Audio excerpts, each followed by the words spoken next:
Trumas Perik Yud Aleph Mishnah Aleph. Ein Neisen Dvela Ugregris Asech Hamurias B'Bnei Truma Abdon. It's also to destroy Truma or cause it to go to waste.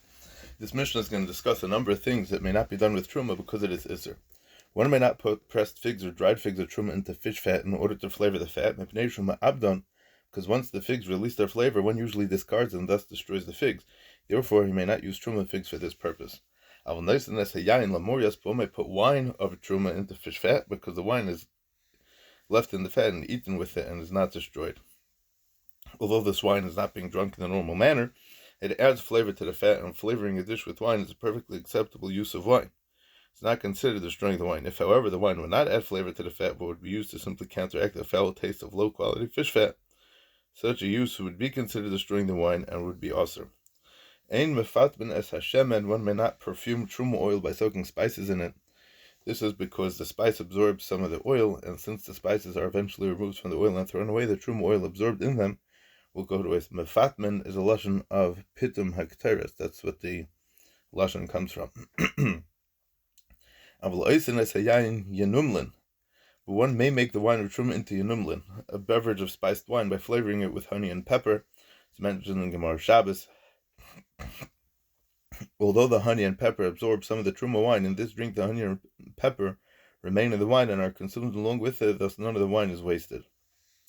In mevashel yayin shel truma, one may not cook truma wine because by cooking it he reduces it. Since when the wine is cooked, some of it evaporates, is considered destroying wine, and is thus also. Rabbi Yehuda is matter person to cook wine of truma because by cooking the wine it improves the wine.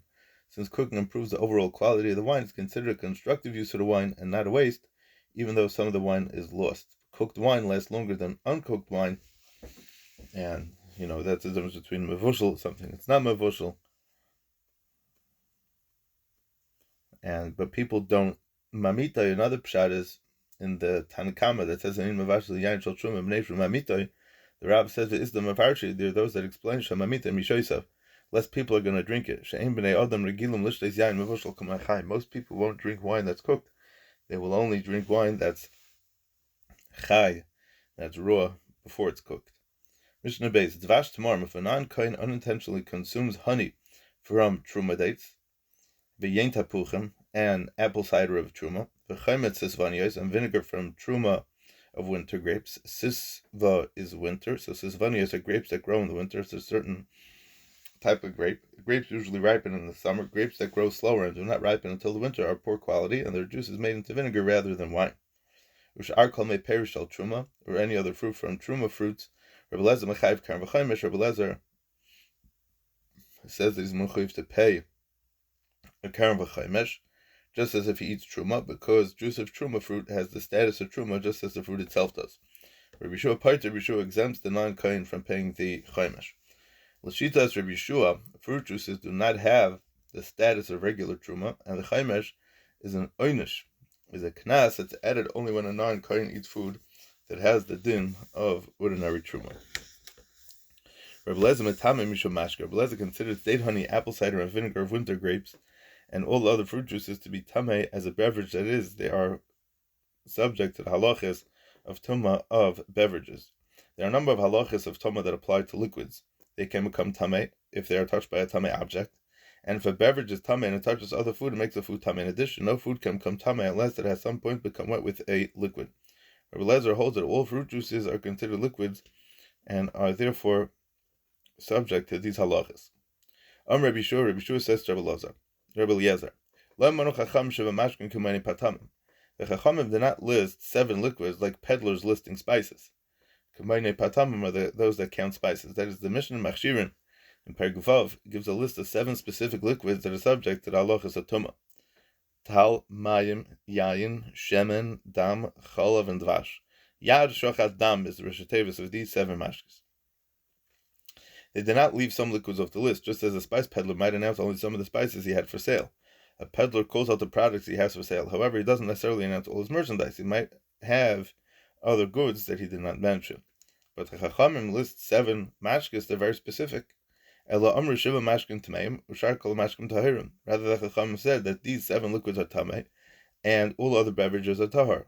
So the dates of honey and apple cider and vinegar and all other fruit juices are not from the 7 mashkes listed by the Chachamim, and are thus not mechuyev in Hilchos Toma. Olive oil and wine, those are, because those are shemen and yain that's mentioned in the Mishnah.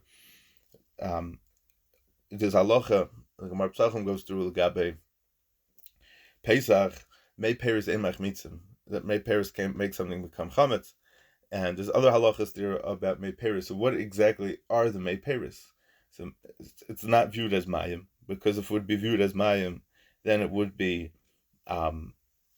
considered one of the zayin mashkes, because mayim is there, olive oil and wine are there also. So other juices, it's a different category. It doesn't fall under the category of the zayin mashkes, as mentioned in machshirin. Obviously, from trumas to machshirin may be a long route, but Mr. Shem will bump into it a couple more times along the way. Mr. Shem. Mishnah Gimel. Ein oisem tamarim devash. A person may not make dates into date honey, v'lo tapuchim yayin, nor apples into cider, v'lo sesvani yeschemetz, nor winter grapes into vinegar, shakal pears in mishan and oisem mibriyason. Nor may he change any other fruit to the natural state by squeezing them into juice, but truma b'maiser sheni, if they are truma or maiser sheni. Changing a food into liquid is considered destroying the food. In a sense, it may not be done to fruits that are truma or maiser sheni, which are forbidden to be destroyed. The same way it's also to be ma'abed, to destroy truma, it's also to be ma'abed maiser sheni. The previous Mishnah discussed the halacha of juice from a truma fruit, referred to a case where a person squeezed the fruit shaloi kedin, or the juice oozed out of the fruit without being squeezed by a person, but it came up by itself. Ella zeisem va'anavim bilvad. Exception to this halacha are olives and grapes alone. These may be squeezed for their juice, for olive oil and wine, because these liquids have a special significance, and producing them is not considered destroying the fruit. Like the Gemara Bracha says, that yayin has a chashivus l'fnei atzmai, it's a bracha l'fnei atzmai. Zeisem, Hagam, there's no bracha l'fnei atzmai when it comes to shemen, because the Gemara says that you don't eat olive oil plain, but it is definitely a chashivus of olive oil as well. Ein seifkin ha'arboim mishum arla. The Mishnah now goes through a number of other halachas which olive oil and wine differ from other fruit juices. The first halacha concerns arla, the fruit that grows during a tree's first 3 years, which may not be eaten. So ein seifkin ha'arboim mishum arla, a person does not receive malchus for drinking the juice of an arla fruit, ela yetim and azeisim and anavim, except for the juice that comes from olives and grapes of arla, which a person is given malchus. Although eating arla is asur min ha'torah, the juice of most fruits is not asur min ha-Torah, if anything, would be midrabanan, so malchus is not going to be given if somebody drinks, because it's only going to be a drabanan. Olive oil and wine, though, are arla midina ha-Torah, and a person who drinks them is mechuyev malchus. However, it is also midrabanan to drink any other juice from arla fruits, as the Rambam mentions in Hilchos Machal Sasuris in Perek Yud. Ein mevim bikurim mashkim. Another halacha is one may not bring fruit juice as bikurim, ela yetzim nazeisim anavim, except for the juice that comes from olives and grapes. That is, a person may not convert his first fruits into juice and bring the juice as bikurim. However, he may bring the juice of his first olives and grapes as bikurim. And fruit juice does not acquire or transfer tumah as a liquid. That is, all fruit juices do not acquire tumah or transmit it to other things under the helchas tumah of a beverage, of liquids, except for the juice that comes from olives and grapes.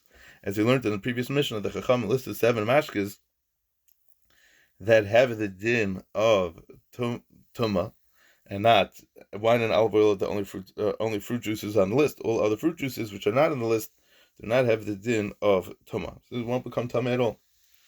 And the last halacha of the Mishnah is and we do not bring any fruit juice on the mizbeach except for the liquids that comes from olives and grapes. Fruit juices are not included in the ingredients of any carbon or nesachim, thus may not be brought on the mizbeach. Wine is brought with an oil and shlamim as nesachim, and oil, which is an ingredient in most carbon minchas.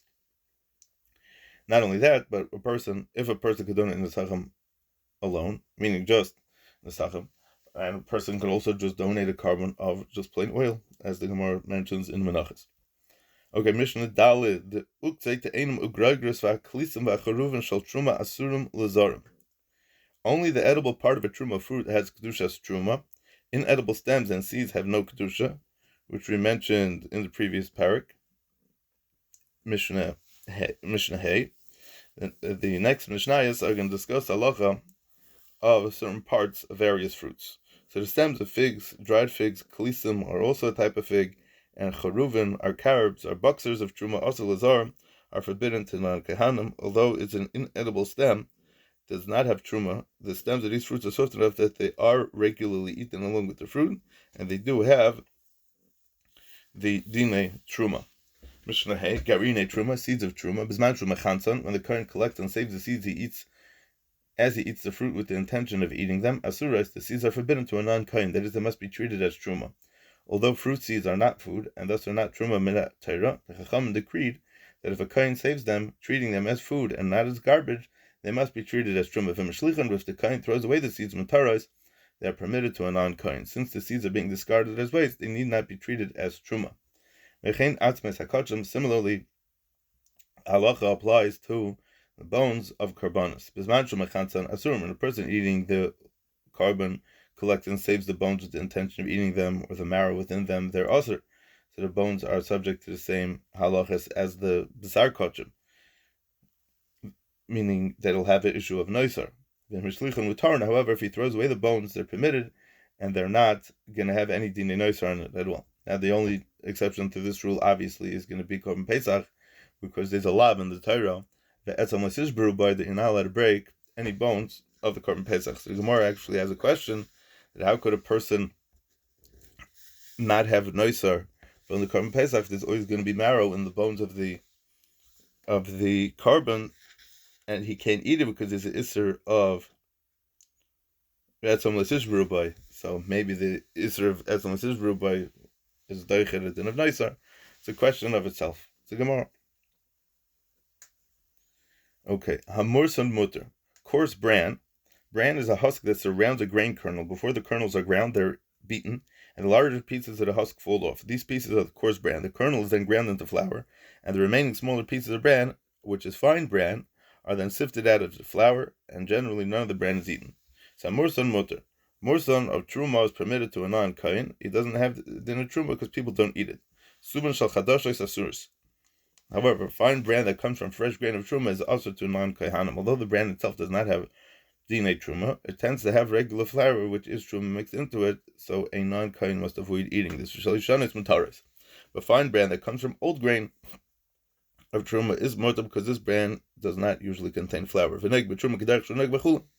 a Kohen may eat truma. A Kohen may treat truma grain the same way he treats chulin grain. That is, he may sift out the bran from the truma grain and throw it out. As we mentioned, this bran is not truma, and thus it may be destroyed. If a Kohen takes truma flour, from which the bran has been removed, and sifts it again until he's left with 1 or 2 kav of fine flour from a sub-ordinary flour, hamasales is a lotion of making soilas. Soilas is fine flour. Lo ya'abed as hashar, he may not destroy the leftovers, he may not destroy the lesser quality flour that he sifted out. Ella yanichenu b'makom hamutzna, he must put it in a protected place. That is, he should keep it in a place where a non-Kohen will not eat it, and where it will not become tameh, as we mentioned a few times earlier, as machlekes Reb Eliezer Bishua, yanichenu b'makom hamutzna, yanichenu b'makom hatorpa. Although this Kohen wants finer flour, the lesser quality flour is nevertheless fit to be eaten, and thus has truma, has the dinei truma, and he may not destroy it. Mishnah Vav, Magura Shepina Mimena Chite Truma. If there's a storage room from which a person cleared out truma wheat, but a few scattered kernels remain, we do not require him to sit up and pick up the few remaining truma kernels one by one before putting chulin wheat in the storage room.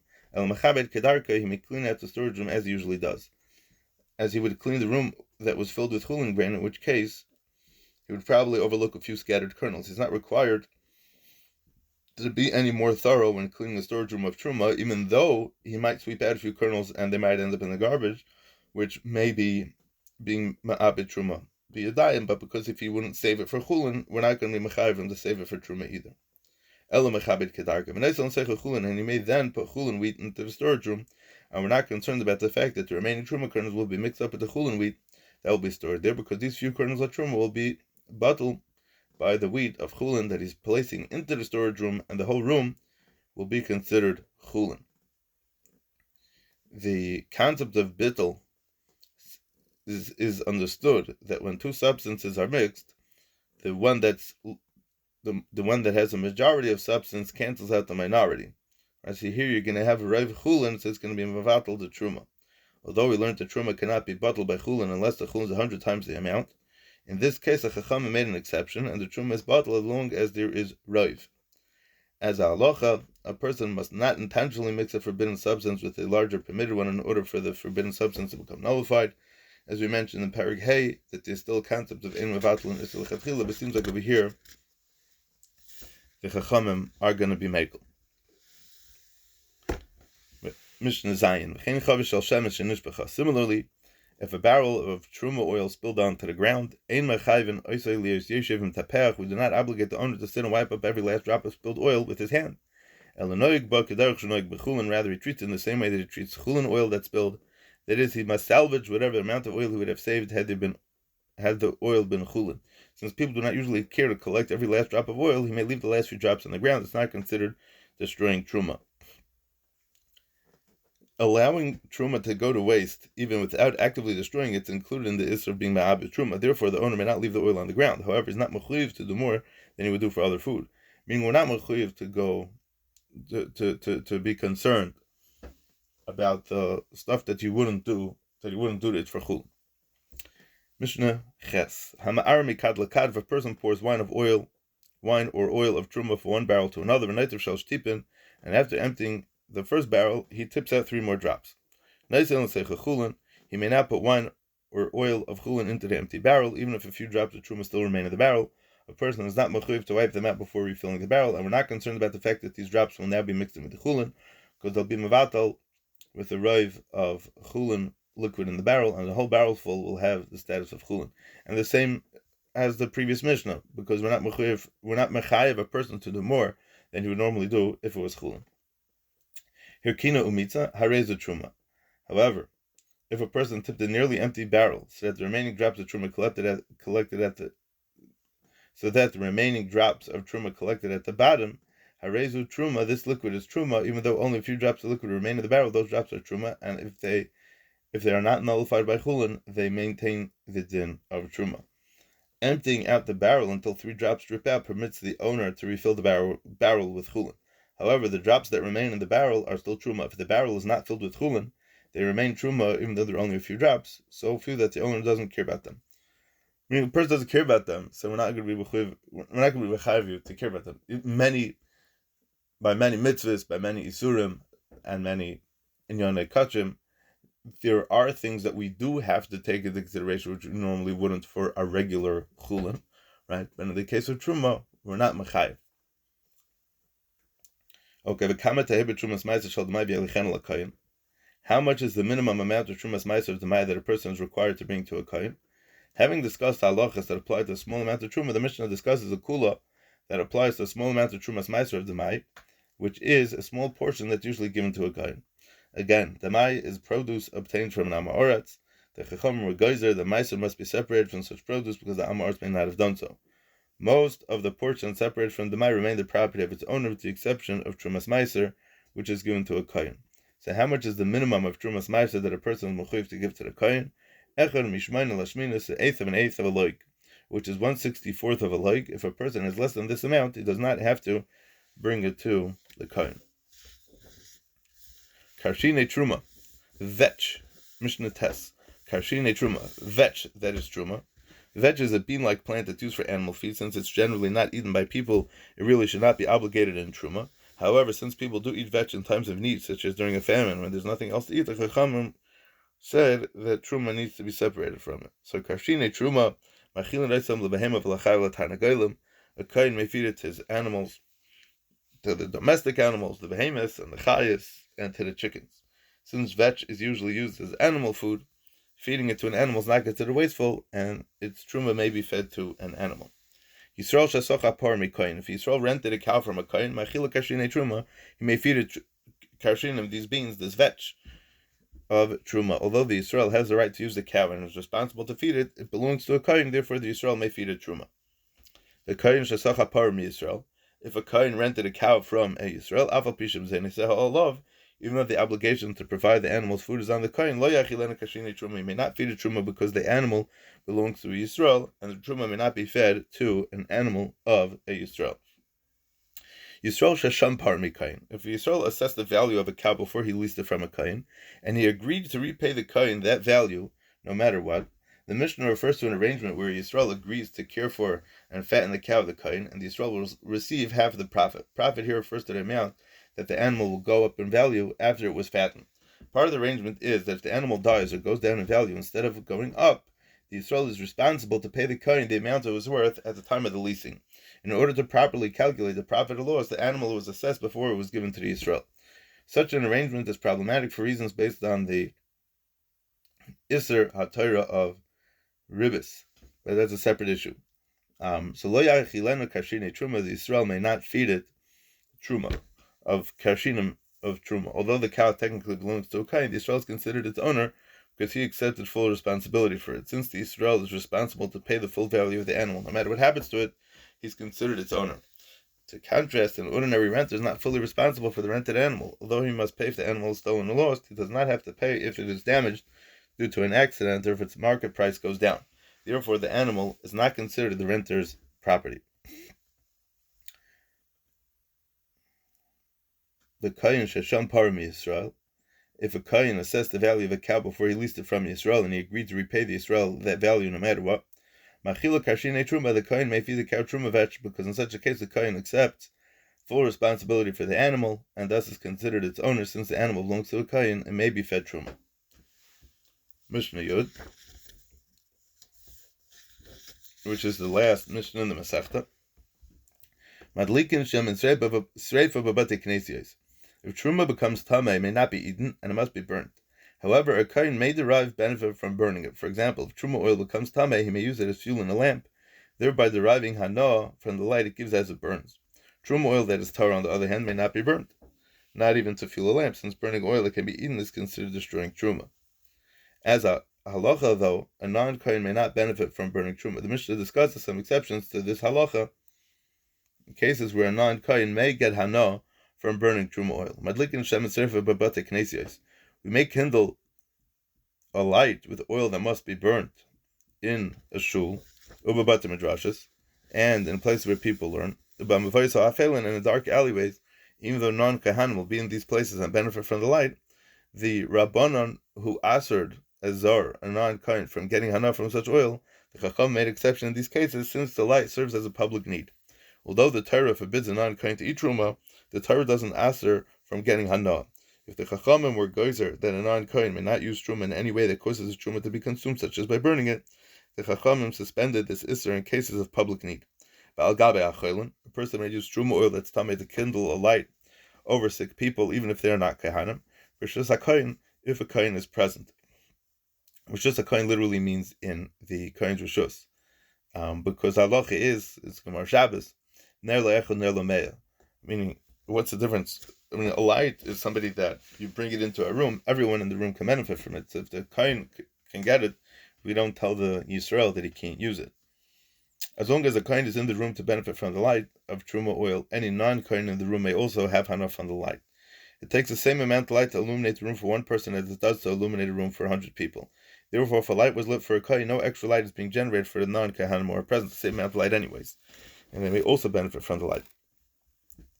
Light near a sick person is just an example. Even a healthy non-kain may benefit from the light of shem and sreifa, of truma tameya, if a kain is there. If a person is critically ill and needs a light, he may use truma oil even without a kain present, because there's pikuach nefesh is definitely daicha, the issa d'rabbanon, for a non-kain to be nene from truma. If a daughter of Yisrael is married to a kain v'lamuda etzel aviyah, she is accustomed to come and stay with her father. Aviyah madlik b'shusa, her father may use truma oil that's tamei to kindle a light with truma that is tamei while she is present. Since the daughter is married to a kain, she is permitted to benefit from the truma, and thus her father may also benefit from the light of truma while she is present. Madlik b'beis hamishta, madlikin b'beis hamishta, we may kindle lamps with truma oil that's tamei by a chasana, if a kain is going to be there. Avalei b'beis aval, but not in a house of mourning. In a house of mourning, truma oil may not be used if a kain is present, because we're concerned that people might take a lamp out of the house to place it where no kain is present. This is not a concern by a chasana, where it's unlikely that people will take out the lamp. The Rab says something very interesting. Madlikan bebeis hamishta, miteich she'emdim bebegadim nekiyim, because they're wearing fancy clothing for a wedding, ein regilin l'taltal nerish al shemem im kaiman. They're careful generally careful not to move oil lamps from one place to another. Shemi tanfas bigdaim, the oil might spill in their clothing and ruin it. There's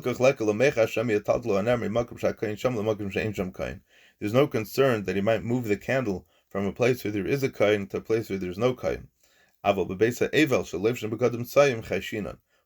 Aval, where they're wearing dirty clothing anyways, then there is a chashash that they might move it. Also, Avelus, maybe they want to sit in the dark, so if there's a candle there, they're going to want to put it out or something like that.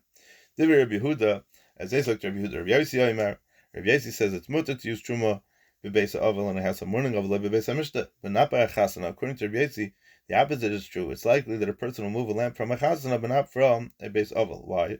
According to Rabbi Yossi, people are more likely to move lamps where there's a happy and cheerful atmosphere, such as at a chasana. Therefore, we do not allow truma oil to be used there, since a non-kohen might take out a lamp and use it, in a place where no kohen is present. In a house of mourning, though, people tend to be subdued and are not likely to move lamps. Therefore, truma oil may be used. And just because Rabbi Yossi is saying a very different svara, it's nothing to do with clothing, but because a chasana, Beis HaMishta, is a much more happening place that people are moving around. It's a tutzach. It's lebedik. It's a tutzach. The moving candles here, the moving candles there. Reb Shimon Remeir Oiser Kan V'Kan. Remeir forbids lighting a lamp with truma oil that's tamei both in a Beis HaMishta and in a Beis Aval, because in both places we're concerned that people might take out the lamp.